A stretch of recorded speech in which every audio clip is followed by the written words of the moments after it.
મોરબી જિલ્લામાં સ્થાનિક સ્વરાજની સંસ્થાઓની ચૂંટણી માટે આજે મતગણતરીની પ્રક્રિયા શરૂ થઈ છે.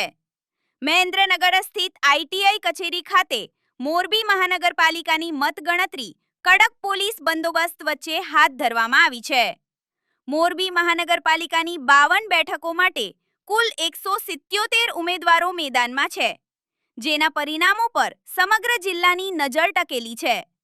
સાથે જ મોરબી જિલ્લા પંચાયતની 24 બેઠકો માટે 71 ઉમેદવારો વચ્ચે મુકાબલો છે.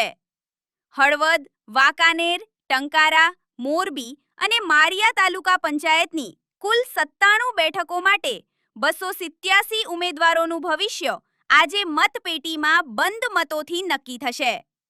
ઉપરાંત માળિયા, ટંકારા અને વાંકાનેર નગરપાલિકાની 72 બેઠકો માટે 193 ઉમેદવારો વચ્ચે જંગ જામ્યો છે.